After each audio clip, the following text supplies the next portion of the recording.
Now that leads us into secret number 2. Shine Beyond Cancer is easy with inspired implementation.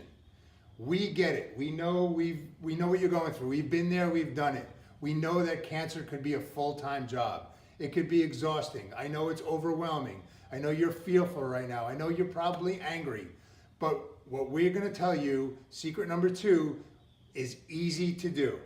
It is easy to do.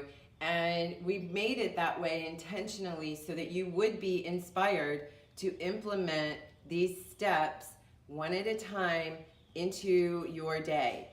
They're short, easy to do steps, and we're going to share with you one of the exercises out of the Time to Shine playbook on boundaries. We're also going to talk a little bit about boundaries because when you're going through cancer, it's important to obviously work on self-care. And one of the very, very first things that you need to do is to, take care of yourself, but you have to surround yourself with some boundaries that protect you. And so for me, when I was going through treatment, I had a few rules, a few boundaries. And the first one was I had a no negativity policy. If you had anything to say that was negative, whether it was an opinion or a suggestion, or you just came in and wanted to dump all over me about what a crappy day you had, like, I wasn't listening. I'm going through cancer. I don't care about your crappy day. So, I just had that. If you couldn't do that for me and for yourself, then you couldn't be around me while I was going through treatment.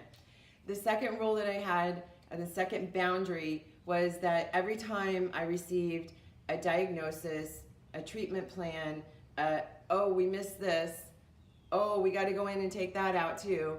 Every time I had something like that, I had to give myself kind of a 24-hour quarantine of being around anybody because I needed to wrap my own head around what I was going through.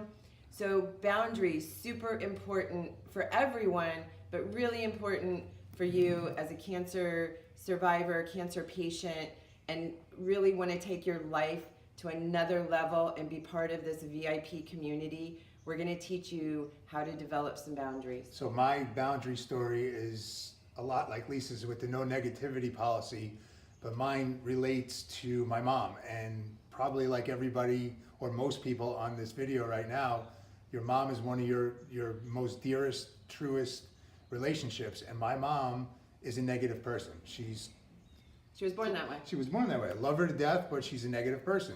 So every time I was, went for treatment or I went through something, she would come in and I would see her face and it would bring me to a bad place because I have some of my mom in me, so I would go to the negative place and I didn't want to be there because like Lisa, I had the no negativity policy also. I needed to be upbeat. I did a lot of coaching, so I knew that I needed to have my mindset in the right spot. So I see my mom and I get negative. So finally one day I call my dad. I'm like, I love her to death.